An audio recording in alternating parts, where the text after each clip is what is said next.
इस कार्यक्रम के पुण्यार्जक हैं श्री सकल दिगंबर जैन समाज, नंदीश्वर कॉलोनी, टीकमगढ़, मध्य प्रदेश। प्रबंध कारिणी समिति अध्यक्ष श्री गजेंद्र चौधरी, लुइस। उपाध्यक्ष श्री डी.के. जैन, दयोदय। उपाध्यक्ष श्री गुलाबचंद जैन, दाऊ, मवई। मंत्री श्री विमल कुमार जैन, मालपीथा। कोषाध्यक्ष श्री अशोक कुमार जैन, आहार। सह कोषाध्यक्ष श्री कैलाश चंद्र जैन, बड़माड़ई। उपमंत्री श्री स्वरूप जैन, बाजना। उपमंत्री श्री प्रकाश चंद्र जैन, पिक्कन। ऑडिटर श्री सुरेश चंद्र जैन, दयोदय। ऑडिटर श्री सुरेश चंद्र जैन, पठा। पंच कल्याणक समिति, नंदीश्वर कॉलोनी, टीकमगढ़, मध्य प्रदेश। कार्यकारी अध्यक्ष श्री जिनेंद्र जैन, ककड़ारी। महोत्सव निर्देशक श्री विमल जैन, इलेक्ट्रिकल्स। मुख्य संयोजक श्री शिशुपाल नायक, बाबा नायक। कार्यकारी मुख्य संयोजक श्री राजीव जैन, वर्धमान।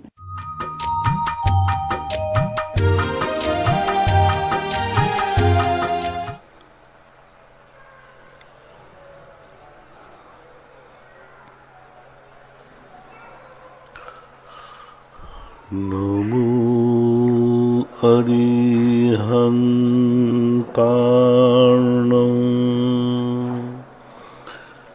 नमो सिद्धार्णं नमो आयर्यार्णं नमो वज्रायार्णं नमो सौवशाहूर्णं।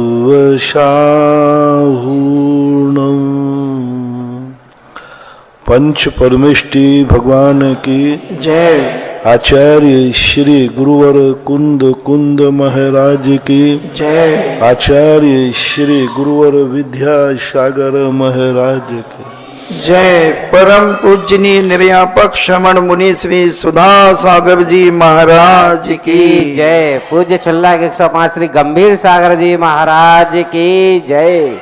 सभी श्रोतागण एवं जिज्ञासु पूज्य सभी को नमोस्तु करें।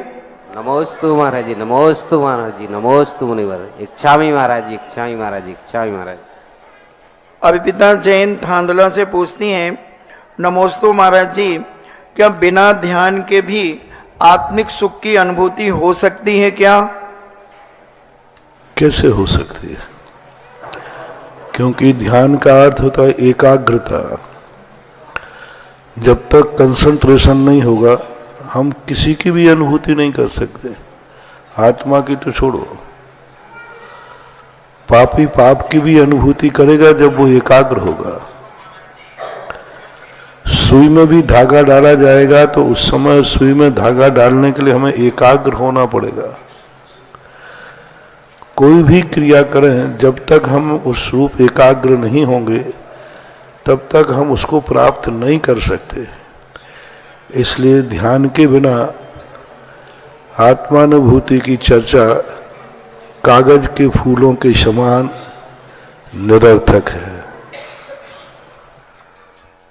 अतुल जैन पंडरा से पूछते हैं, नमोस्तु गुरुदेव, तीर्थंकर भगवंतों के जब जन्म आदि कल्याणक होते हैं उस समय इंद्र गणों द्वारा उल्लास और उत्साह से मनाया जाता है। उत्सव में इंद्र गणों द्वारा तांडव नृत्य जो होता है वह किस प्रकार से होता है? आजकल जो टीवी में दिखाया जाता है क्या वही होता है? नहीं, तांडव नृत्य का अर्थ होता है समस्त प्रकार से नृत्य करना, हाथों से, पैरों से, उछल करके, इस प्रकार के सभी प्रकार से जो चारों तरफ से पृथ्वी को भी कंपायमान होता है उसको तांडव नृत्य बोलते हैं। ऐसा। ऋखभ जैन जयपुर से पूछते हैं, क्या अनादिकाल से तीर्थंकर को चिन्ह त्रेंचों के ही होते हैं?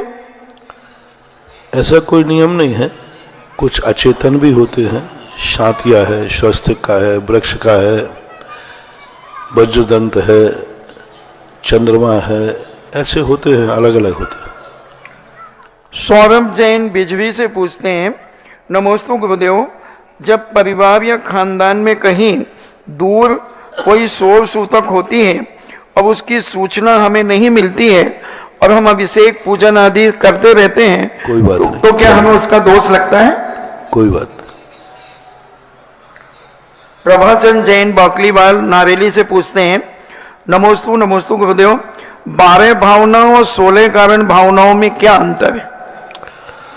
12 कारण भावनाएं संसार के स्वरूप का वर्णन करते हैं और 16 कारण भावनाओं में परमार्थ के स्वरूप का वर्णन है। दोनों में अंतर है।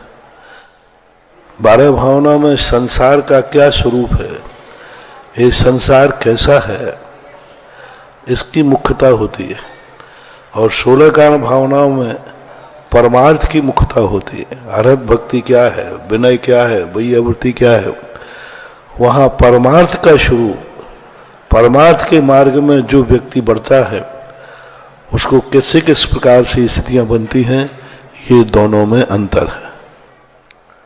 राजेंद्र जैन अहमदाबाद से पूछते हैं, नमोस्तु गुरुदेव, केसलुंज 4 महीने में अनिवार्य है, अगर कोई 1 साल तक ना करे तो इसमें क्या दोष लगता है? आगम की आज्ञा का उल्लंघन है, एक दोष है। 1 वर्ष के बालों में नियम से जीव जंतु उत्पन्न हो जाएंगे, क्योंकि मुंडराज धोएंगे तो है नहीं। 4 महीने तक इन बालों में हवा लगती है, इसलिए जू आदि नहीं पड़ते। 4 महीने के बाद बालों में जू पड़ सकते हैं, हिंसा हो सकती है। संतोष जैन स्टील मकरोनिया सागर से पूछते हैं, गुरुवर के चरणों में नमोस्तु। गुरुवर, हमारी जिज्ञासा है कि हम सभी ऐसा कौन सा पुण्य करें कि सर्वार्थ सिद्धि जाकर 33 सागर तक धर्म ध्यान की चर्चा करते रहें? पंचम काल में ऐसा कोई भी पुरुषार्थ है ही नहीं, क्योंकि पंचम काल में इतना पुरुषार्थ कोई कर ही नहीं पाएगा जिससे कि वो सर्वार्थ सिद्धि तक चला जाए। पंचम काल में कोई भी व्यक्ति हो 16वें स्वर्ग तक ही जा सकता है। Yashwant Singh, retired GST officer, नमोस्तु महाराज जी, जैन संस्कृति के उत्थान के लिए एक गृहस्थ के प्रयास अथवा कर्तव्य क्या क्या होना चाहिए? सबसे पहले तो जैन संस्कृति के जो संस्कार होना चाहिए, क्योंकि संस्कृति संस्कारों से बनती है। संस्कार विहीन व्यक्ति संस्कृति बना ही नहीं सकता। जो व्यक्ति जहाँ है वहाँ के संस्कारों को अपने जीवन में उतारता है, अपनों के जीवन में उतारता है और उसी पर विचार करता है, उसी का आचरण करता है, तो संस्कृति की रक्षा स्वतः होती जाती है। संस्कृति की रक्षा की नहीं जाती। यदि उनके संस्कार हमारे जीवन में आ गए तो संस्कृति स्वतः ही रक्षित होती जाती है। अरविंद जैन जयपुर से पूछते हैं, नमोस्तु महाराज जी, हम लोग तीर्थ यात्रा आदि के लिए जाते हैं और रास्ते में कई बार जीव जंतुओं की हिंसा हो जाती है, बड़ा दुख, मन खिन्न हो जाता है, तो उस समय हमें क्या प्रायश्चित आदि करना चाहिए? ज्यादा खिन्न हो रहा है तो पैदल चलना शुरू कर देना चाहिए। हम तो यही जानते हैं। मन में खिन्नता है तो फिर कैसे? हमारे यहाँ एक शुल्लक गणेश प्रसाद जी बरने हुए, वो 10 प्रतिमाधारी थे। उनको गाड़ी में बैठते के बाद थोड़ी क्लेश हो गया, खिन्नता हो गई। दूसरे व्यक्ति ने उन्होंने सीट से उठा दिया तो उनको ऐसी खिन्नता हुई कि वो गाड़ी से नीचे उतरे और 9 बार नमोकार मंत्र पढ़ा और कहा, जिस गाड़ी में बैठने से मन में खिन्नता आए, आज के बाद जीवन भर की गाड़ी का त्याग कर दिया। तो वो जिंदगी में गाड़ी में बैठे ही नहीं। अन्यथा ये सब चलता है। अब मजबूरियां हैं, परिस्थितियां हैं, सावधानी रखो। राजेंद्र जैन गणाकोटा से पूछते हैं, नमोस्तु महाराज जी, करण लब्धि के कारण एवं गुण करण लब्धि वाले करण एवं गुण स्थान वाले करण में क्या अंतर है? सब में अलग अलग है, प्रक्रिया एक सी है लेकिन कार्य भिन्न भिन्न है। सम्यक दर्शन के करण अलग है और 9वें गुण स्थान का जो अनुवृत्तिकरण है वो अलग है। सभी में करणों की क्रिया प्रोसेस एक है लेकिन उपलब्धि एक नहीं है। दोनों की उपलब्धि जहाँ जहाँ भी जितने करण हैं सबका उस कार्य के अनुसार अलग अलग उनका विभाजन है। शिवार्थी भोपाल से अंकित जैन पूछते हैं, नमोस्तु महाराज जी, बहुत से लोग जो दान बोलते हैं उसे उसी समय या कुछ समय पश्चात दे देते हैं, पर कुछ लोग दान बोल देते हैं, बहुत ज़्यादा समय निकल जाने पर भी दान की राशि समर्पित नहीं करते, और वे लोग यहाँ तक भी बोल देते हैं कि मैंने कोई दान राशि नहीं बोली तो मुझे कुछ नहीं देना। ऐसे लोगों को कौन से पाप कर्म का बंध होगा? कल के दिन उनके कोई पूजा पाठ करेंगे और उनका संकट दूर नहीं होगा, वे कहेंगे भगवान मैंने ये पूजा कर ली थी, क्यों नहीं हुआ? बोले मुझे याद ही नहीं तूने पूजा की थी कि नहीं की थी। वो सब टिट फॉर टैट है। जैसा तुम धर्म क्षेत्र में बेईमान बनोगे, धर्म तुम्हारे लिए भी उसी प्रकार का व्यवहार करेगा। जब भी दो संबंध होते हैं तो एक तरफ से नहीं टूटता, दोनों तरफ से टूटता है, और एक टूटता है तो दोनों को तोड़ना जरूरी नहीं। एक टूट जाता है तो दूसरे को तोड़ने की जरूरत नहीं, वो अपने आप टूट जाता है। तो मैंने आज प्रातःकाल कहा था ना, धार्मिक क्रिया करते समय छोड़ते समय ये भाव करना चाहिए, नुकसान किसको है? आपने मंदिर की बोली ली और आपने नहीं दिया, नुकसान किसको है? भगवान को, महाराज को? नुकसान तुम्हारे लिए। किसान में खेत में गेहूं नहीं बोया, अनाज बीज नहीं बोया, तो नुकसान किसको? खेत को है कि किसान को? अब आप कहो खेत को नुकसान है, तो खेत कहता मुझे क्या फर्क पड़ने वाला, बो तो और नहीं वो तो। जैसे खेत में बोने वाला है तो बोने वाले को लाभ है, नहीं बोलेगा तो किसान को हानि है। बस ये धर्म क्षेत्र ऐसा ही है। दान बोला है तो तुम्हें लाभ है, दोगे तो तुम्हें लाभ है, नहीं दोगे तो तुम्हें हानि है। भगवान को कोई हानि होने वाली नहीं। हमने भगवान का अभिषेक नहीं किया, भगवान को क्या नुकसान है? नुकसान तो हमारा है। और वो व्यक्ति मूर्ख कहलाता है जो अपना स्वयं का नुकसान स्वयं के हाथों से करता है। जिसके पास खेत हो और वो किसान बीज न बोवे, उससे बड़ा मूर्ख कौन होगा? कौन होगा मूर्ख? जिसके सामने दान देने के लिए देव शायद गुरु हो, तीर्थ क्षेत्र हो, यशोदा जैसा तीर्थ क्षेत्र बन रहा हो और वो महरोनी में रह रहा हो, उसके बाद भी दान रूपी बीज न बोवे, तो उससे बड़ा मूर्ख और कौन होगा? नुकसान किसका है? तीर्थ तो बनता है, बनेगा, और भगवान को इससे कोई फर्क पड़े। मैंने पहले कहा ना, ये तीर्थ क्षेत्र मंदिर भगवान के लिए नहीं बनते हैं, भगवान के लिए बनाए भी नहीं जाते हैं। ये तो आप लोगों के पापों के क्षय करने के लिए बनाए जाते हैं। दान जो दिया जाता है मंदिर को नहीं दिया जाता, अपने स्वयं की श्री वृद्धि के लिए दिया जाता है। किसान गेहूं खेत के लिए कभी नहीं बोता है, अपने भंडार भरने के लिए बोता है। तो ये सोचना चाहिए नुकसान किसका है। कल के दिन फिर धर्म तुम्हें ऐसे ही बहाना बना दे, जैसे तुम दान में जी चुरा रहे हो ना, ऐसे ही कल के दिन तुम्हें मुसीबत आएगी तो भगवान भी जी चुरा लेगा। भगवान है ना, धर्म तुम्हारा कर्म भी जी चुराएगा। तुम कहोगे भगवान यहां तो देख लो, भगवान कहे देखेगा ही नहीं, सुनेगा ही नहीं। भगवान का अर्थ कर्म। तो हमेशा कोई भी कार्य करते समय देखना चाहिए कि यदि यही कार्य लौट करके हमारे ऊपर आएगा तो क्या उस समय तुम सहन कर पाओगे? आज हमने भगवान के लिए दान नहीं दिया, कल तुम्हारे ऊपर मुसीबत आ गई, तुम्हारे पास 1 रुपया भी नहीं है, कौन सहायता करेगा? कौन देगा? भीख मांगोगे तो भीख भी नहीं मिलेगी। इसलिए हमेशा जैन दर्शन में कोई भी क्रिया है पर क्रिया है ही नहीं, सब स्वयं क्रिया है। कोई क्रिया पर की क्रिया नहीं।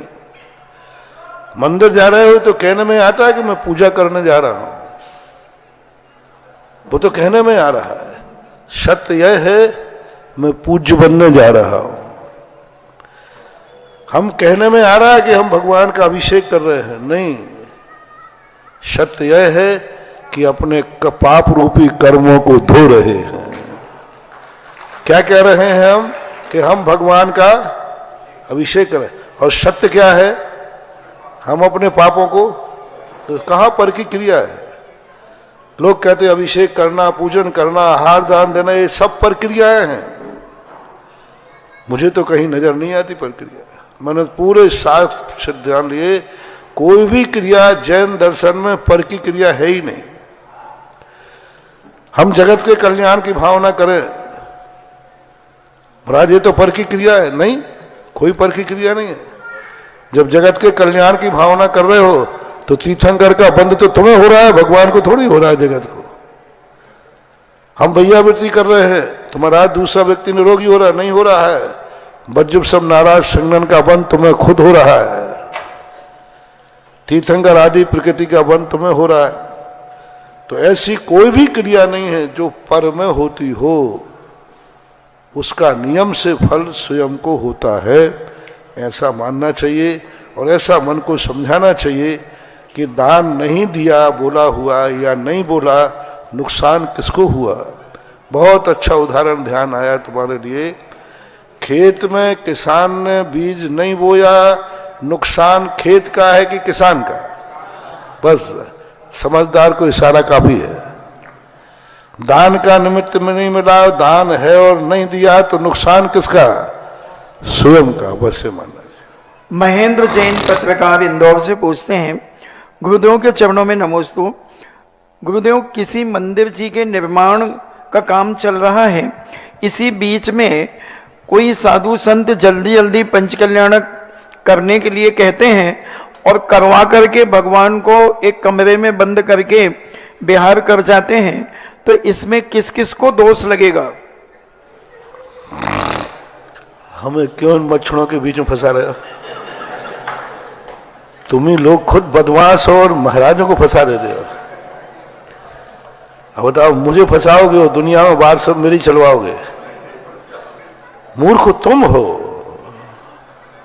अरे दुकानदार तो अपना माल बेचता है, निर्णय तो ग्राहक को करना है ना कि हमें कौन सा माल लेना है। दुकानदार तो कहता है तुम पूरी दुकान उठा के, तुम पूरी दुकान खरीद लो, जितना माल लाया हूं सब खरीद लो, लेकिन तुम लोगे तो उतना ही ना जितना तुम्हारे पास। ये तो आपकी समाज को निर्णय करना चाहिए। वस्तुतः ये बहुत कुचित कदाचित कोई बात हो तो बात अलग है, अन्यथा भगवान का बहुत अभिनय होता है, बहुत अभिनय। मूर्ति बन जाती हैं, बैठ जाती हैं, फिर उनके लिए अभिनय कितना होता है। तो वस्तुतः कोई अपवाद मार्ग अलग है, कोई ऐसी परिस्थिति आए तो मैं एकांत नहीं कह सकता, लेकिन बहुतायत ऐसा नहीं करना चाहिए। और करते हैं तो उस परिस्थिति पर विचार करना चाहिए। भगवान को उतने सम्मान के साथ उनको बैठाना चाहिए, जहां भी बैठे वे सम्मान के साथ बैठना चाहिए। क्या समाज मूर्ति पुण्यार्जक प्रतिष्ठाचार और महाराज को भी इसका दोष लगेगा? अब वो तो सबको लगेगा। देखो, दोष ऐसी चीज है, अग्नि के समान है। मैं मना भी कर दूं तो भी लगेगा और हाँ कर दूं तो भी लगेगा। दोष तो दोषी होता है। कैलाश जैन उज्जैन से पूछते हैं, नमोस्तु महाराज जी, पंचकल्याणक महोत्सव में गजबत चलवाने का क्या महत्व है एवं फेरी में पैदल चलने का और रथ में बैठ करके परिक्रमा लगाने का क्या फल है? देखो, सब चीजें ये व्यवस्थाएं भावना के ऊपर आधारित है। ये प्रभावना कहलाती है। हमारे शास्त्रों में आया कि वारीशरण महाराज के दर्शन करने उनके भक्त आए और दर्शन कर करके बैठने लगे तत्व चर्चा करने के लिए। तो वारीशरण महाराज कहते हैं, क्या मेरा दर्शन कर रहे हो, क्या तत्व चर्चा कर रहे हो? जाओ, अष्टांग का पर्व का रथोत्सव है और रसोत्सव को प्रभावना के साथ निकालो। यानी वहां ये प्रसंग है कि महाराज का दर्शन करना तत्व चर्चा करना, प्रवचन सुनना, स्वाध्याय करना, इससे भी ज्यादा श्रेष्ठ है धर्म की प्रभावना करना रथोत्सव में। तो वहां समंतभद्र महाराज ने रथोत्सव का कार्य बता करके तत्व चर्चा और स्वाध्याय, पूजन पाठ, महाराज का दर्शन आदि से भी श्रेष्ठ बता दिया। और महाराज ने खुद उठा दिया, जाओ क्या तत्व चर्चा करते हो, तत्व चर्चा की जो प्रभावना होना है वो रथोत्सव में शामिल हो। इससे ये सिद्ध होता है कि रथोत्सव की बहुत बड़ी महिमा है। और शास्त्रों में इन रथोत्सव के संबंध में बहुत वर्णन मिलता है। जब रामचंद्र जी वनवास से लौटे तब उन्होंने सबसे पहले अपने राज्य में जिनेन्द्र देव का मंदिर बनाया और बनाने के बाद उन्होंने हजारों रथ हाथियों के गजरथों का पूरे राज्य में प्रभावना की, ऐसा उल्लेख मिलता है। तो अपने आप में महिमा है। और भगवान के साथ चलोगे, कभी भगवान तुम्हारे साथ चलेगा। भगवान के साथ, गुणवानों के साथ इसलिए नहीं चला जाता है कि उनको अकेले नहीं छोड़ना, इसलिए चला जाता है कि हम गुणवानों के साथ 2 कदम चलेंगे तो शायद उन गुणों का संस्कार हमारी जिंदगी में भी कुछ आ जाएगा। ऐसा ऑनलाइन जिज्ञासाओं के पश्चात जिनवाणी चैनल, आदिनाथ चैनल, सुधा कलश ऐप के समक्ष बैठे मुनि भक्तों की ओर से एवं साक्षात गुरु चरणों में विराजित गुरु भक्तों की ओर से पूज्य मुनि श्री के चरणों में सादर नमोस्तु नमोस्तु नमोस्तु। छुल्लक जी को इच्छामी इच्छामी इच्छामी। बहुचर्चित जिज्ञासा समाधान के इस कार्यक्रम में प्रथम जिज्ञासा करता है गुरुदेव के परम भक्त सीलचंद अनौरा दाऊ। इसके बाद तैयार रहे श्रीमती सुमन सिलोनिया।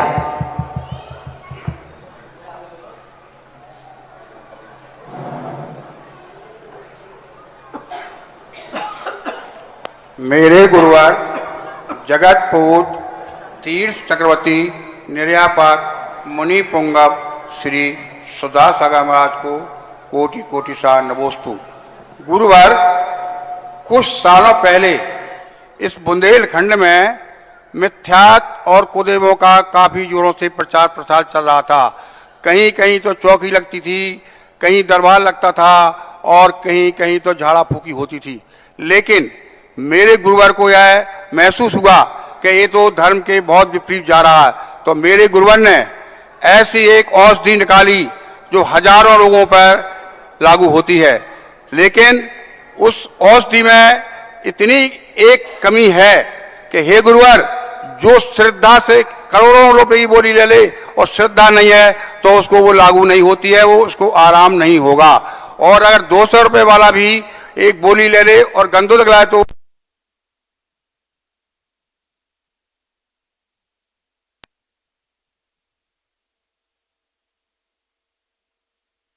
तंत्र करते, कोई का मंत्र करते, कोई समाज को कैसे बस में कर लेते, कोई कुछ करता, कोई चमत्कारी है। लेकिन मेरे गुरुवार मैं डंके की चोट से कहता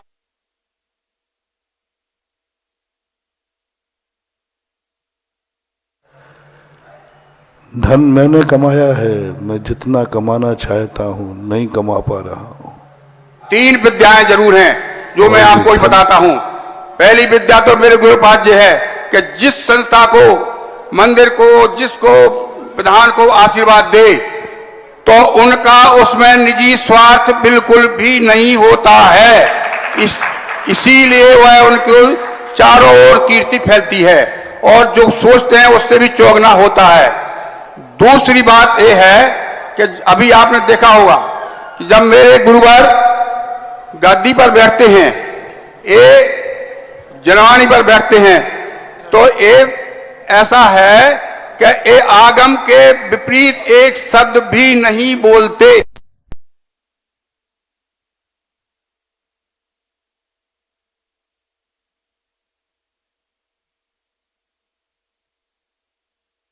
बहुत गड़बड़ है। वो यह है कि मेरे गुरुवार पहले किसी को छेड़ते नहीं हैं।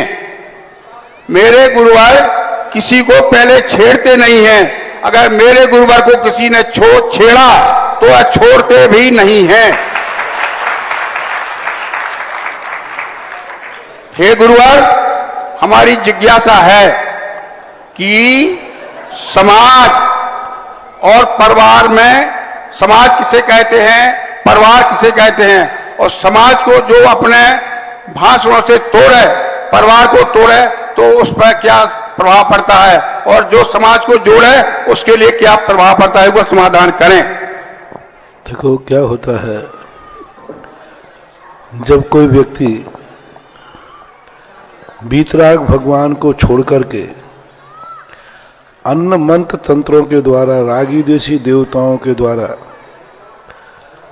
झाड़ा फूंकी आदि करके दरबार आदि लगाकर प्रभावना करता है, वह ज्यादा देर तक नहीं चलती। जिन जिन क्षेत्रों पर इस प्रकार के दरबार आदि लगते हैं, वे क्षेत्र कभी अतिशयकारी क्षेत्र नहीं बन पाए, वे क्षेत्र कभी आकाश में ऊंचाइयां नहीं छू पाए। वो क्षेत्र मात्र तात्कालिक उन लोगों से जुड़ जाते हैं जो मजबूरी के लिए आते हैं। किसी दुख दर्द से भरे हुए को हम नमोकार मंत्र की माला दे दें, यदि उसका दुख दर्द दूर नहीं हुआ तो वो बुरी तरह फेंकता है कचड़े में, क्योंकि आस्था नहीं है, वो तो मजबूर है। ऐसे कई स्थान ऐसे थे जो एक दिन झाड़ा फूकी से, यही महरौनी के पास में अभी कल ही चर्चा आई थी, एक पठा स्थान, पठा लोग कहते एक दिन वो था, वहां झाड़ा फूकी लगती थी, हजारों लोग इकट्ठे होते थे, हजारों लोग। आज वहां 2 लोग दर्शन करने वाले नहीं है। क्यों? वहां जो प्रभावना थी वो मंत्र तंत्रों की थी और उनमें भी कोई दम नहीं था। यदि वही प्रभावना वो व्यक्ति मूल नायक भगवान की करता तो आज वो तीर्थ सारे जगत में पूजा। जय हो, जय हो, जय हो। वीतराग भगवान की प्रभावना करो, उनका चमत्कार दिखाओ, उनकी शक्तियां दिखाओ, और उन वीतराग भगवान की अपन शक्ति बताएंगे, पीछे तो उठेंगे। मैं कुछ नहीं करता हूं, ना मेरे पास कोई मंत्र है ना तंत्र है, बस जो वीतराग भगवान मोहन है उनकी शक्ति पहचान जाता हूं और तुम्हें बता देता हूं, वे तीर्थ अपने आप उठ जाते हैं और तुम मिथ्यात्व से बच जाते हो। वीतराग भगवान की दरबार करो, हर क्षेत्रों पे यही हो रहा है। भगवान का दरबार लगाओ, जिनेन्द्र देव का दरबार लगाओ। अब उनका दरबार तो लगाने लगे, अब कोई भूरे बाबा का लगाएगा, कोई सूर्य बाबा का लगाएगा, कोई नीले वाला का लगाएगा, कोई काले बाबा का लगाएगा। तो ये अलग अलग स्थितियां बनती हैं, ये लोग चूक करते हैं। वीतराग भगवान की शक्तियां दिखाओ, नमोकार मंत्र की शक्तियां दिखाओ, अभिषेक की शक्तियां दिखाओ, शांति धारा की शक्तियां दिखाओ, भक्तांबर की शक्तियां दिखाओ, विधान की शक्तियां दिखाओ।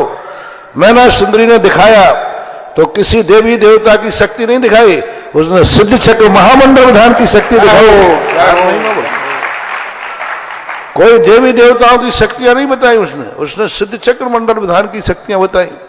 आज हजारों साल के बाद सिद्ध चक्र मंडल विधान लोगों की श्रद्धा का विषय बन गया कि सिद्ध चक्र मंडल विधान में क्या शक्तियां हैं। भक्तांबर की शक्तियां बताओ, भक्तांबर विधान की शक्तियां बताओ। कथाओं में देखो, हर किसी भी कथा में किसी भी राज्य देशी देवता की शक्तियां नहीं बताएंगे। आराधना कथा को मैंने पढ़ लिया, उपसर्ग दूर देवताओं ने किए हैं, लेकिन देवताओं की शक्तियां नहीं बताई। व्रत की सही का बताई, देवता ने ही नाक का हार किया होगा, लेकिन देवता की शक्ति नहीं बताई। वहां शील व्रत की शक्ति बताई गई। क्या हो, नाक का हार किसी देव ने किया हो, शूली से सिंहासन देव ने किया था सुदर्शन का, लेकिन शास्त्र में उस देवता की शक्ति नहीं बताई। वहां सुदर्शन के शील की चर्चा की गई कि शील की महिमा क्या है। अग्नि का कुंड वो नीर हुआ था, कोई देवता ने किया था पक्का है, लेकिन वहां देवता की महिमा नहीं गाई गई, वहां विदेही की शील की चर्चा की गई। सारी कथाओं में व्रतों की चर्चा है। यही तो लोग चूक कर रहे हैं और इस कारण उनको भी हानि होती है। आज तक जितने मंत्र तंत्र झाड़ा फूकी वाले होते हैं, इनका मरण अच्छा नहीं होता, इनका मरण कभी अच्छा नहीं होता, ये कभी शांति से नहीं मरते। आप तो उठा के देख लीजिए, और जिनकी महिमा, जो वीतराग भगवान की, धर्म की, व्रत की, नियम की, संयम के चमत्कार दिखाते हैं, वे समाधि तो क्या, एक दिन केवल ज्ञान भी प्राप्त कर जाए तो कोई बड़ी बात नहीं होती। तो ये होती है। तो सबसे बड़ी चीज है, हमें जो धर्म है उसकी महिमा बताओ, जितनी कर सको करो, ओवर कर सको तो करो। गुणस्तोकम सदुल्लंघ तद बहुत कथा स्तुति। जो तुम नहीं जानते हो तो भी कहो कि इसमें महिमा अचिंत है, जो मैं नहीं जानता इससे भी ज्यादा है, तो बढ़ेगी। मैंने तो कुछ नहीं किया है, मैंने तो भगवान के अभिषेक की महिमा को दुनिया के सामने रखा, शांति धारा की महिमा रखी, किसी देवी देवता की नहीं। भक्तांबर की महिमा रखी, आदिनाथ भगवान की महिमा रखी, लोगों ने माना। तो जो वहां नहीं प्राप्त हुआ वो अब यहां प्राप्त हो रहा है। कोई दूसरी दुकान छोड़ के दूसरी दुकान पे कब आता है? समाज की क्या परिभाषा है? जब वो गलत रास्ते पे चल गए थे, अब उनको अच्छा मिल गया तो अब सब दरबार बंदी हो गए। अब कोई दरबार नहीं चलता है, अब एक ही दरबार चलता है जिसका नाम है शांति धारा दरबार।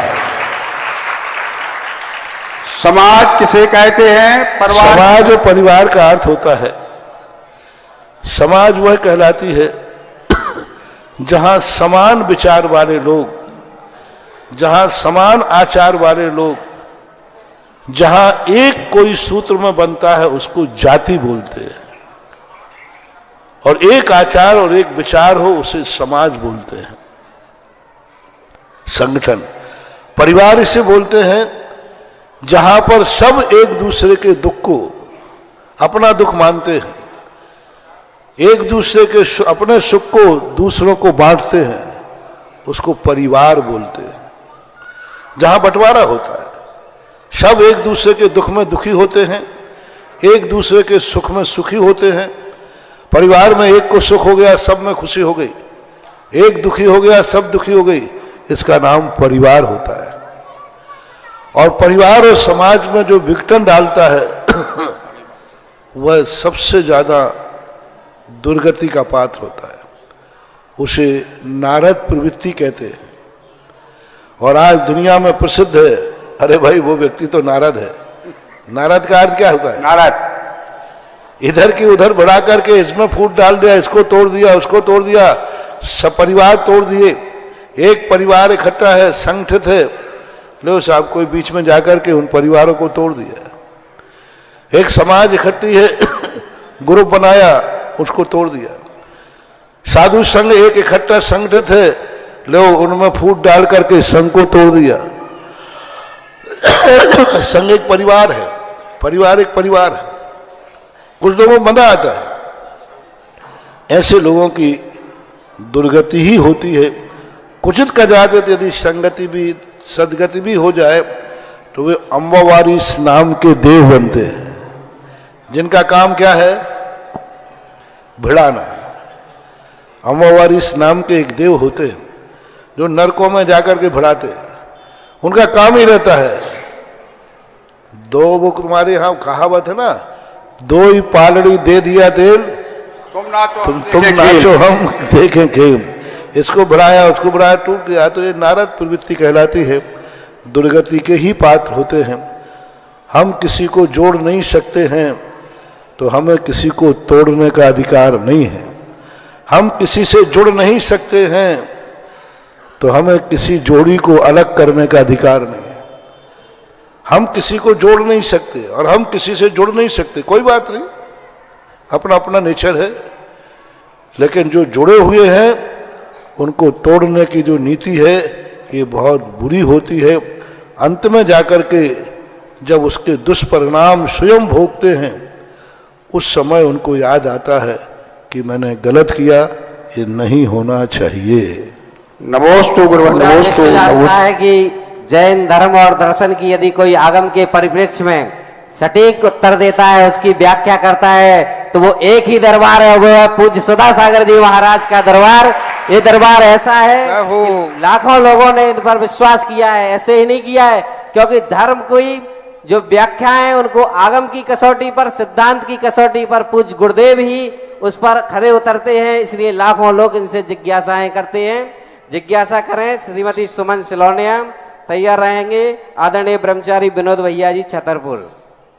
पूज्य जगत पूज्य निर्यापक श्रवण श्री के चरणों में कोटि सार नमोस्तु नमोस्तु नमोस्तु। मुनि श्री के चरणों में इच्छामि इच्छामि इच्छामि। हे गुरुवर, कहते हैं कि बेटियों को संस्कारित करना चाहिए ताकि वो आगे चल के चेलना की तरह अपने श्रेणिक को संभाल पाएंगी।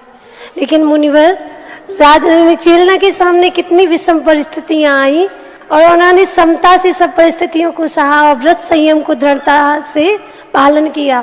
ऐसा इस समय की बेटियों में ऐसी समता और सहनशीलता कैसे आएगी?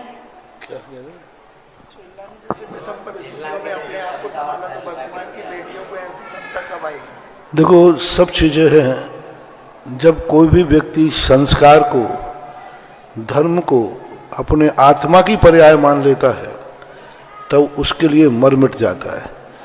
जैसे आपके पास कोई धन है, यदि तुमने मान लिया कि मेरा है, अब उसको कोई यदि छीनता है तो आप लड़ने भिड़ने को तैयार हो जाते। पहले तो उसके साथ होना चाहिए आत्मीयता। संस्कारों से और नियम व्रतों के प्रति आत्मीयता हो जाए, वो कभी नहीं टूटेगा। मरेगा, मिट जाएगा, लेकिन तोड़ेगा नहीं। महारानी चेलना ने अपने धर्म को अपनी आत्मा की पर्याय बनाया। कष्ट उठाए, परेशानी उठाई, यहां तक कि जिंदगी दांव पर लगा दी, तो भी उस नियम को उन्होंने नहीं तोड़ा, क्योंकि वो उन्होंने उसको आत्मा की पर्याय बना लिया था। लोग धर्म आत्मा की पर्याय नहीं बनाते। लोग सोचते हैं धर्म महावीर स्वामी का है, धर्म महाराजों का है, धर्म इसका है, इसलिए थोड़ा सा भी संकट आता है नियम टूट जाते हैं। इसलिए आत्म सिद्धि जिनको हो जाती है, सिद्धि का अर्थ वह नियम आत्मरूप हो जाता है, फिर चाहे भली वो कौए के मांस का त्याग हो, मरते मर जाएगा, लेकिन नियम को नहीं तोड़ता है, क्योंकि वो आत्मा की पर्याय बन जाती है। इसलिए आज संस्कार तो हम दे रहे हैं, लेकिन आप लोग इन संस्कारों को अपना नहीं मान रहे हो। हमने आज प्रातःकाल कहा था, तुम लोगों को भाव चलता है कि मैं भगवान को दान दे रहा हूं, मैं मंदिर को दान दे रहा हूं। नहीं, हम महाराज को आहार दान दे रहे हैं। यही सबसे बड़ी भूल है। महाराज को कभी आहार दान दिया नहीं जाता। महाराज को आहार दान देकर अपने जीवन को धन्य किया जाता है, ये भाव आ जाए।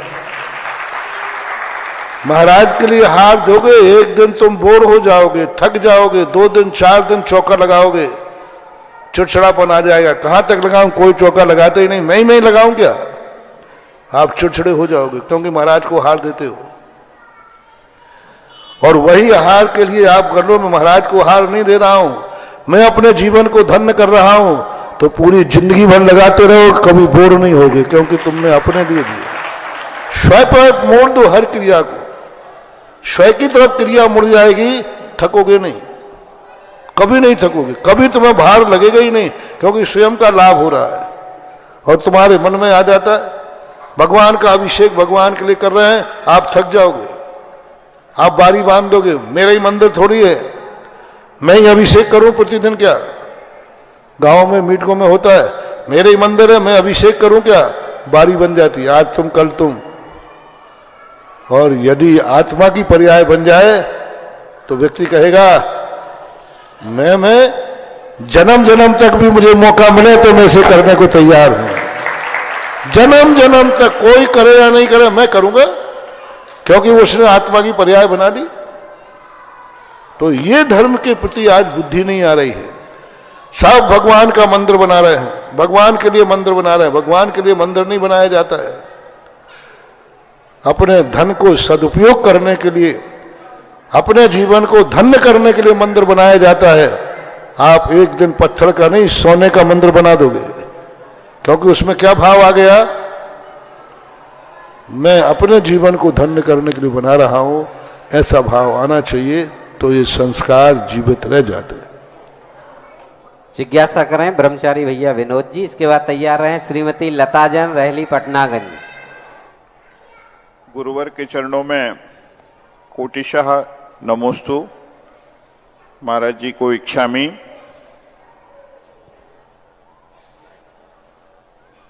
शास्त्रों में आता है मन का निरोध करना चाहिए। मन क्या है, मेरा ये पूछना है, क्या ज्ञान की परिणति को ही मन कहते हैं अथवा मन कोई अलग से वस्तु है और उसका निरोध किया जाता है अथवा उसकी दिशा बदली जाती है? इस विषय में गुरुवर से मेरा अनुरोध है, मन का कुछ विषय स्पष्ट करने का। मन कोई आत्मा से संबंध रखने वाली कोई वस्तु नहीं है। मन एक पौद्गलिक परिणति है। मन एक खिड़की है। मन एक साधन है। मन एक आलंबन है, जैसे आंख है। आंख देखती नहीं है, आंख से देखता हूं, आंख से देखता हूं। खिड़की देखती नहीं है, खिड़की से देखता हूं। कान सुनते नहीं है, कानों से सुनता हूं। इसी प्रकार मन विचार नहीं करता, मन से विचार किया जाता है। मन ना तो ज्ञान का क्षयोपशम है, ना दर्शन। एक तो पौद्गलिक है, संगी पंचेंद्रिय। संगी नाम का एक कर्म है पौद्गलिक, उसकी पर्याय है मन। नेत्र नाम का एक कर्म है निर्माण नाम का, उसकी पर्याय है इंद्री और निर्माण। इंद्री नाम का पौद्गलिक कर्म है जिसने ये आंख बनाई है। कर्ण नाम का एक कर्म है जिसने कान बनाए। मन भी ऐसे ही है। अब दूसरा प्रश्न जैनाचार्यों ने किया, लब्ध उपयोगौ भावेंद्रियम। अब ज्ञान को, जब ज्ञान आंख में जाता है तो उस ज्ञान को आंख का ज्ञान कहते, भाव इंद्रिय। जब कान में जाता है तो कर्ण का भाव बन जाता है। वही ज्ञान जब मन से विचारता है तो वो मनोयोग बन जाता है, मनोपयोग बन जाता है। यानी उपयोग एक ही है, दर्शन उपयोग एक ही है। जब ज्ञान और दर्शन किसका आलम्बन ले रहे हैं? आंख का, तो चक्षु दर्शन हो गया। और चक्षु से जो ज्ञान किया, अवग्रह यह आवाय धारणा, क्योंकि 336 भेद होते हैं, 288 भेद आदि होते हैं, उनमें 5 इंद्रियां भी आती हैं। तो जो आंख से किया गया है इसलिए उसको नेत्र इंद्रिय का ज्ञान कह देते हैं, मति ज्ञान। तो जो उपयोग, एक ही ज्ञान उपयोग जिसका आलम्बन लेके जानता है, उस पर वह आरोप ऐसे लगा दिया जाता है जैसे मिट्टी का घड़ा होता है, लेकिन यदि घी रख दिया जाए तो वह घी का घड़ा कहलाता है। इसी प्रकार ज्ञान एक ही है। जब ज्ञान आंख का आलम्बन लेता है तो आंख संबंधी अवग्रह या हवाई धारणा मानी जाएगी। जब आंख किसी वस्तु को देखने का प्रयास करता है तो वह चक्षु दर्शन माना जाएगा, है दर्शनोपयोगी 5 इंद्रियों में। इसी प्रकार जब मन में जाता है दर्शन तो वह चक्षु दर्शन बन जाता है। और वही ज्ञान जब मन से किसी चीज का विचार करता है, मन से, मन कोई विचार नहीं करता, मन से विचार करता है। जैसे मैंने कहा आंख नहीं देखती, आंख से देखते हैं। खिड़की नहीं देखती, खिड़की से देखते हैं। ऐसा ही हम मन से विचार करते, मन विचार नहीं करता है, मन तो पौद्गलिक है। मन से विचार करता है और जो विचार करने वाला है वो ज्ञानावरणी कर्म है। और ज्ञानावरणी कर्म में मन से विचार करने वाले 2 ज्ञान की पर्याय हैं, मति ज्ञान और शुद्ध ज्ञान। मति ज्ञान भी मन से होता है, शुद्ध ज्ञान भी होता है। तो मति और शुद्ध ज्ञान, इन दोनों की पर्याय से विचार उठते हैं। विचार जो हैं वे ज्ञान की पर्याय है। विचार जो ज्ञान की पर्याय हैं, लेकिन मन का आलम्बन लेके हुए हैं, इसलिए इनको विभाव कहते हैं। मन का आलम्बन लेके नैमित्तिक कहते हैं। लेकिन है वो विचार, जो हमारे विचार चलते हैं वो अवग्रह या हवाय धारणा के अंतर्गत आते हैं, स्मृति के अंतर आते हैं, प्रतिविज्ञान के अंतर्गत आते हैं, तर्क के अंतर्गत। सब ज्ञान की परिणति है। प्रतिविज्ञान कहो, तर्क कहो, मति अवग्रह या हवाय धारणा कहो, ये सब ज्ञान का ही पूरा व्यापार है।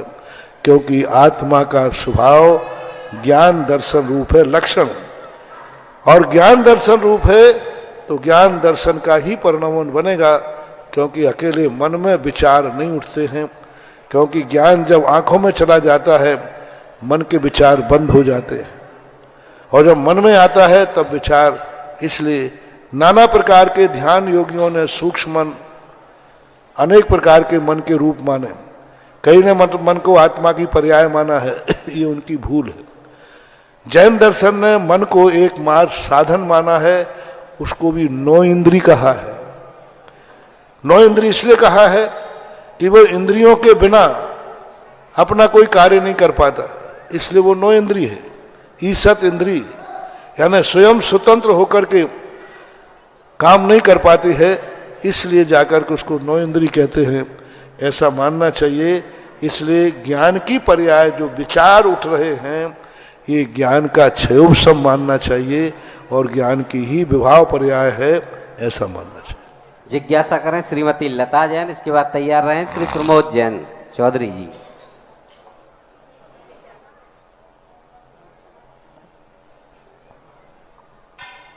पूज्य गुरुदेव की परम अनुकंपा से यशोदय तीर्थ एक क्षेत्र बात पर और ध्यान रखना, मुनि बहुत श्री के चरणों में। एक मिनट। जैन दर्शन में प्रश्न बहुत अच्छा था। जैन दर्शन में इंद्रियों और मन को कंट्रोल करने को कहा है, ज्ञान को नहीं।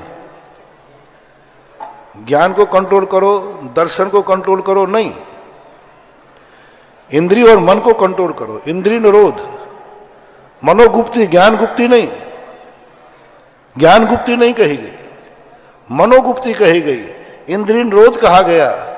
क्यों? इनका आलम्बन लेकर के यदि हम जानते हैं, इस आलम्बन को यदि हम खत्म कर दें तो ज्ञान उस रूप नहीं हो पाता। मन और इंद्रियां हमारी निरोध को प्राप्त हो जाएंगी, ज्ञान बहिर्मुखी होना अपने आप बंद हो जाएगा। ज्ञान को रोकोगे तो ज्ञान नहीं रुकने वाला। ज्ञान का काम तो जानना है, जब भी आंख खुलेगी तो उसको तो दिखेगा। अब ज्ञान को और मन को ना, दर्शन को ना रोक करके इंद्रिय निरोध और मनोगुप्ति के लिए आलम उपदेश दिया गया, क्योंकि जब खिड़की ही बंद हो जाएगी, इंद्रियां ही निरोध हो जाएंगी, मन ही कंट्रोल में आ जाएगा, तो ज्ञान अपने आप आत्मा में स्थित हो जाएगा। इसलिए ऐसा कहा जाता है। मुनि श्री के चरणों में मेरी और मेरे परिवार की ओर से त्रिवार नमोस्तु नमोस्तु नमोस्तु। छुल्लक जी के चरणों में इच्छामी इच्छामी इच्छामी। महाराज जी, मेरा प्रश्न है, यदि कोई व्रती श्रावक है और उसका नियम है कि वो दवाइयाँ और बाहर की सभी चीज़ों का त्याग है, लेकिन उसको ऐसी बीमारी हो जाती है कि वो बेहोश है और उसको हॉस्पिटल में दवाइयाँ और नली से भोजन दिया जाता है, तो महाराज जी वो व्यक्ति नियम में ही है, उसको पाप लग रहा है। और महाराज जी उसकी दिनचर्या, उस व्यक्ति की दिनचर्या उत्कृष्ट श्रावक। समझ गया मैं प्रिया आपका भाव। बेहोश वाले को सम्यक दर्शन नहीं होता, लेकिन बेहोशी में सम्यक दर्शन रह सकता है। बेहोशी वाले को कभी सम्यक दर्शन की उत्पत्ति नहीं होगी, लेकिन बेहोशी में सम्यक दर्शन रहता है। निद्रा में सम्यक दर्शन नहीं होता। सम्यक दर्शन की उत्पत्ति में एक निमित्त बनाया जागरूक, साकार उपयोग वाला। साकार उपयोग वाला कहा है, जागरूक कहा, यानी सम्यक दर्शन की उत्पत्ति जागरूक में होती है। लेकिन सोते समय सम्यक दर्शन उत्पन्न तो नहीं होगा, लेकिन सोते समय सम्यक दर्शन रह सकता है। सोते हुए में मुनि दीक्षा नहीं हो सकती, लेकिन सोते हुए मुनि रह सकता है कि नहीं है? गड़बड़ मत करना, नहीं तो मामला गड़बड़ हो जाए। सोते हुए मुनि दीक्षा तो नहीं होगी, लेकिन मुनि दीक्षा, मुनि निद्रा में, जैसे मुनि व्रत सोते समय मुनि को उस समय जितनी देर सो रहा है उसको कोई भी होश नहीं है, ना तो उनको मुनि व्रत का होश है, ना कोई मूल गुणों का होश है। आपको मालूम है निद्रा में व्यक्ति भूल जाता है, लेकिन उसका मुनि व्रत पल रहा है, निद्रा के समय भी पल रहा है। निद्रा के समय भी असंख्यात गुणी निर्जरा कर रहा है। इसी प्रकार व्यक्ति यदि मान लीजिए व्रत लिया, समय वो सम्यक दर्शन हुआ और कौमा में चला गया, मत समझना कि उसका सम्यक दर्शन खत्म हो गया, मत समझना कि उसका व्रत खत्म हो गया। मान लो प्रतिमाधारी है, बेहोश हो गया और वो अनर्गल प्रवृत्ति कर रहा है, मत समझना कि उसका व्रत खंडित हो गया। वो विक्षिप्त हुआ है, वो बेहोश हुआ है, अभी व्रत पल सकते। वो स्वयं क्रिया नहीं कर रहा है, आप उसे करा रहे हैं। तो भावात्मक परिणति में अपन यही मानेंगे, बेहोशी में भी सम्यक दर्शन रह सकता है। जब सोते हुए सम्यक दर्शन रह रहा है तो बेहोशी में क्यों? क्योंकि बेहोश होने के पहले उसने छोड़ा थोड़ी है कि मैं ये सब छोड़ता हूं। सन 1900 लगभग 84-83 कोई घटना है, सम्मत पता नहीं। एक एलक जी थे, सुमत सागर महाराज जी, तारादेई के थे उनको वो कोमा में चले गए थे और कोमा में जाने के बाद उनकी कुछ भी उनको होश नहीं रहता था, पड़े रहते थे। आहार को उठाते थे, उनको आहार देते थे, उनको कटोरा हाथ में दिया, उन्होंने फेंक दिया। हाथ में उनको गिलास दिया, उन्होंने ले लिया। एलक महाराज किसमें आहार लेते हैं? हाथ में। उन्होंने कटोरा दिया उनको, उन्होंने छोड़ दिया। कटोरे से उन्होंने पानी नहीं पिया, लिया ही नहीं, हाथ में दिया, ले लिया, बेहोश है। माला हाथ में देते ही माला चालू कर देंगे, और कोई हाथ में देंगे छोड़ देंगे, माला चालू, माला देते ही उनको चालू हो जाता था उनका हाथ। क्या कहें उनको? मिथ्या दृष्टि कहें? अभी वो एलक हैं, कटोरा दिया तो छोड़ दिया, हाथ पे दिया तो ग्रहण कर लिया उन्होंने। बहुत अच्छी संलेखना कामा के अंदर उनकी संलेखना कराई, क्योंकि वो पहले से एलक थे, बाद में बीमारी आई है। हाँ, बेहोशी में एलक नहीं बनाया जाता है। तुम कोई बेहोश व्यक्ति को लाओ, को महाराज जी इसको एलक बना दो, मुनि बना, तो गुण स्थान नहीं बनेगा। इसलिए सामान्यता अपन तो यही मानेंगे कि बेहोशी में व्रत रह सकता है, सम्यक दर्शन रह सकता है, ये अपना अनुमान है। बाकी तो उसके परिणामों के ऊपर है क्या स्थिति। महाराज जी उनकी जिज्ञासा करें भावना थी कि हमारा मरण जिज्ञासा करें प्रमोद जी चौधरी, तैयार रहें। श्रीमती समता सराफ। हर परम पूज्य मुनि पुंगव 108 सुदासागर जी महाराज के चरणों में बारंबार नमोस्तु नमोस्तु नमोस्तु। क्षुल्लक श्री के चरणों में इच्छामी इच्छामी इच्छामी। महाराज श्री, आपके चरणों में निवेदन है कि हमारे परिवार का ऐसा कौन सा ऐसा सत्सय पुण्य है कि यशोदा तीर्थ क्षेत्र पहले मूल नायक 1000 चिंतामणि शास्त्रफणी भगवान का विराजमान करवाने का सौभाग्य मिला। इसके बाद आज नवीन 24 पाषाण पत्थर की में बड़े बाबा 1000 आदिनाथ भगवान का मंदिर बनवाने का सौभाग्य मिला। आगे भी महाराज श्री बहुत करने की भावनाएं हैं। महाराज श्री इस जिज्ञासा का देने का समाधान करें। पुण्य दो प्रकार का होता है, एक पापानुबंधी पुण्य और एक पुण्यानुबंधी पुण्य। पापानुबंधी जब किसी का पुण्य होता है, उसके पुण्य का उदय तो आएगा, लेकिन पाप का करने का भाव होगा, अशुभ में लगाने का भाव होगा, संसार में लगाने का भाव होगा। पैसा होगा लेकिन उसको खर्च नहीं होगा, या तो वो कंजूस हो जाएगा, मूस हो जाएगा, बहाने बना लेगा, कुछ ना कुछ करेगा। ये उसकी गलती नहीं है, उसने पापानुबंधी पुण्य किया है। और पापानुबंधी पुण्य जब उदय में आएगा, उसको लाख उपाय करना, उसके धर्म देने का भाव ही नहीं आएगा। अनेक निमित्त बन जाएंगे, उसके बाधक निमित्त बन जाएंगे, और ऐसो आराम में खर्च करने के लिए आएगा। चोर डाकू ले जाएंगे, छापे में ले जाएंगे, क्योंकि उसका पान, मेरे बहुत बड़ा एक बार शायद सुना हो कहीं, एक ऐसा आदमी था जो पूज्यवर गुरुदेव के समय की बात है, सन 80-82 की घटना। एक व्यक्ति से लोग पकड़ के लाए, महाराज इनसे एक मूर्ति बुलवा दीजिए, एक मंदिर बुलवा दीजिए। वो कहना, महाराज जी मेरे बस की बात नहीं है, मेरी क्षमता नहीं है, रोने लगा, मेरे पास इतनी क्षमता कहाँ है, बाल बच्चे बीमार हैं, पढ़ाई करा रहे हैं, ये वो उतने इतनी समस्याएं बना दी। अच्छा सी हम लोग तो सीधे साधे हैं, आप दो आंसू लुढ़काए नहीं और हम लोगों को दया आ जाती है। दो चार महाराज जी घनी गम्मान दाता, साधु ज्यादा नहीं तुम्हारे पीछे पड़ता।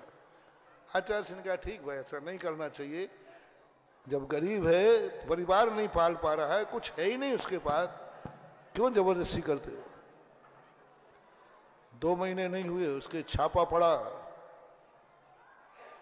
कितने किलो तो 8 किलो तो कितना सोना, कितने क्विंटल तो चांदी, और 8 या 9 करोड़ रुपया नगद निकले। आचार्य सिंह ने जब कहा तो आचार्य सिंह कहते हैं ये क्या बात हुई। यानी पापियों का पापानुबंधी पुण्य का धन सरकार ले जाएगी, गुंडे खा लेंगे। वो कहते ना लोभी का धन लावर का, लावर यानी गुंडे तत्व, अराजक तत्व, डाकू आदि ये सब खाते, और बचे सरकार ले जाएगी। लेकिन उसको दान देने का भाव नहीं आएगा। दान देने के समय वो घबराएगा, परिवार नहीं देने देंगे, ये सब बहाने। परिवार रोकेंगे, पत्नी रोकेगी, बच्चे रोकेंगे, ना बच्चे रोक रहे हैं ना परिवार रोक रहे हैं, उसका पापानुबंधी पुण्य रोक रहा है। ये किसी प्रकार दान न दे देवे, कर्म कहता है, चाहे लुट जाए चाहे सरकार चली जाए, ये दान न दे देवे। कौन बोल रहा है? उसका पापानुबंधी पुण्य। और पुण्यानुबंधी पुण्य होता है तो लाख लोग परेशानी डालें, लाख को परेशान करें, पुण्य के उदय से आया है, पुण्य में ही जाएगा। जय हो। जब भी तुम्हारा धन 1 रुपया भी धन तुम्हारा कभी धर्म की तरफ मुड़े, समझ लेना चाहिए ये रुपया पुण्यानुबंधी पुण्य से आया है। और पुण्यानुबंधी पुण्य से आया हुआ वैभव कभी पाप की तरफ नहीं जाएगा, संसार की तरफ नहीं जाएगा। रावण का पापानुबंधी पुण्य का उदय था,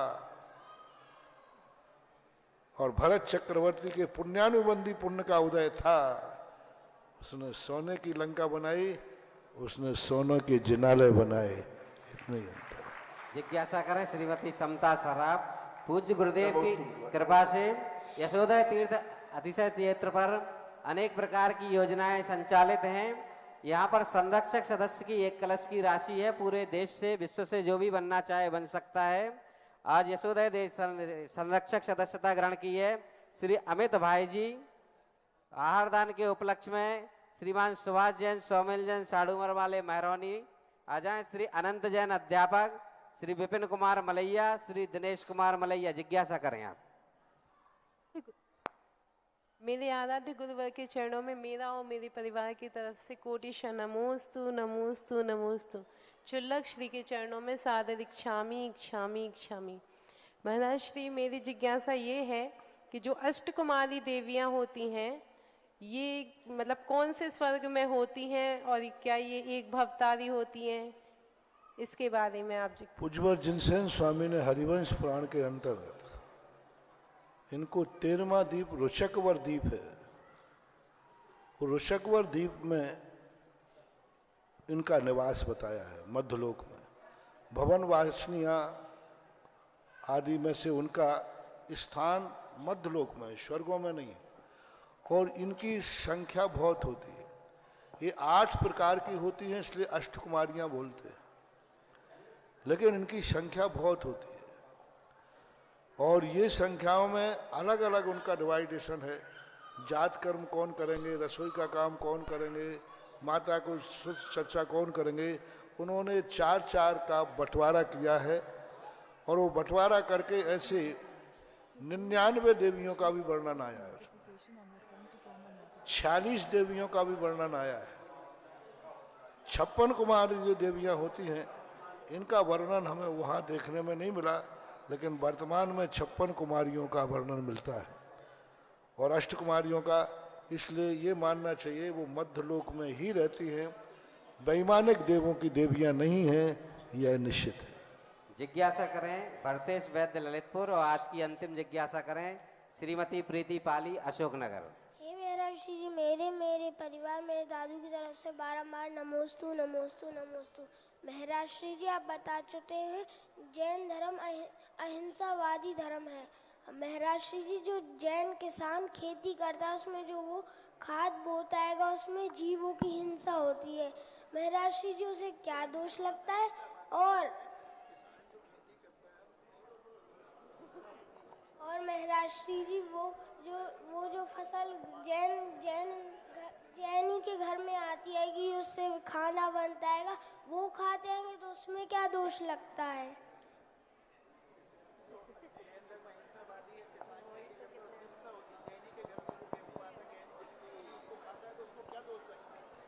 बराबर दोष लगता है, क्या बात है? उसी दोष के कारण से तो फिर प्रायश्चित आदि होते हैं। हिंसा दो प्रकार की होती है, एक हिंसा व्यक्ति करता है और एक हिंसा होती है। किसान हिंसा करता नहीं है, हिंसा होती है। आप गेहूं खाते हैं लेकिन हिंसा करते नहीं, होती है। लेकिन हिंसा होती है उसका दोष तो लगता ही है, इसलिए प्रतिक्रमण किया जाता है, प्रायश्चित किया जाता है। निर्दोष क्रिया करते समय भी प्रायश्चित किया जाता है, क्योंकि कहीं ना कहीं से दोष तो आ ही जाता है, तो दोष तो बराबर लगता है। बेटा रोटी के बिना चल जाए तो मत खाना आज से, दोष तो लगता है। अब जिस दोष के बिना जीवन ही चला जाए उस दोष को स्वीकार कर लिया जाता है और ऐसे दोष का निषेध किया जाता है जिसके बिना हमारी जिंदगी चल सकती है, ऐसे दोष नहीं लगाना चाहिए। जिज्ञासा करें श्रीमती प्रीति पाली। हाँ जी। मेरे आराध्य गुरुवर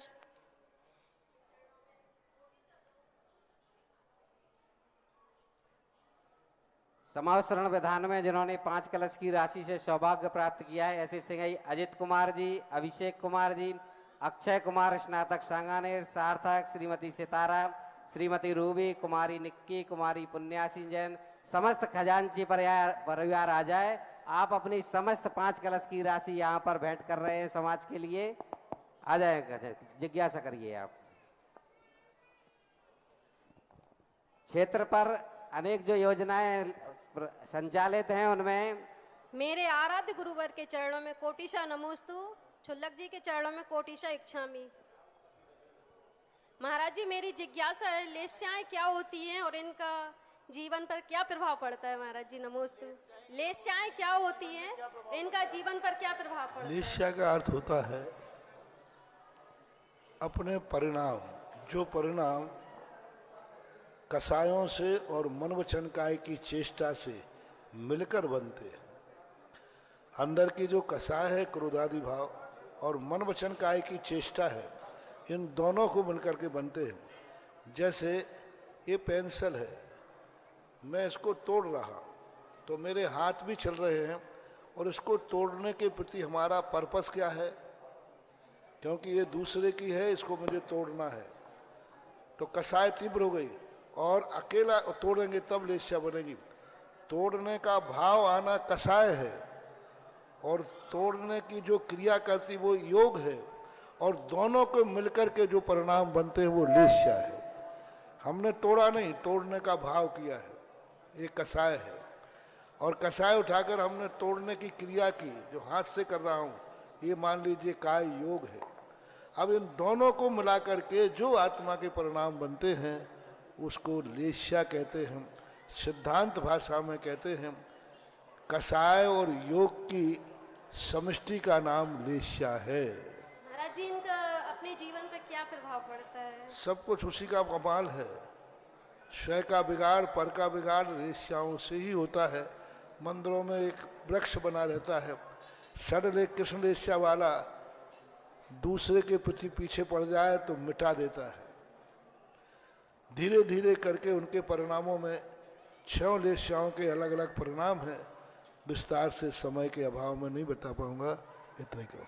नमोस्तु महाराज। तीर्थ चक्रवर्ती मुनि पुंगव श्री सुधा सागर जी महाराज की मंगल आरती का सौभाग्य कौन पुण्यशाली है? 5151 रुपये, 5151 रुपये। 5151 रुपए 2। जगत पूज्य निर्यापक श्रवण मुनि पुंगव सुधा सागर जी की मंगल आरती का सौभाग्य। अपना पुण्य बढ़ाए 5100 रुपए 5100 रुपए 2 5100 रुपए 3। ये सौभाग्य प्राप्त हुआ है श्रीमान कुलदीप कुमार, श्रीमती सविता जैन, पराग जैन, भौड़ी वाले समस्त परिवार को आ जाएं, आप आगे आ जाएं गुरुदेव की मंगल आरती के लिए। जो आरती के मंगल करता है उन्हें आगे आरती करने का अवसर दें, आप लोग आगे आने की चेष्टा ना करें। आ जाए भौड़ी वाला समस्त परिवार, आरती प्ले करें भैया।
कार्यक्रम के पुण्यार्जक थे श्री सकल दिगंबर जैन समाज, नंदीश्वर कॉलोनी, टीकमगढ़, मध्य प्रदेश।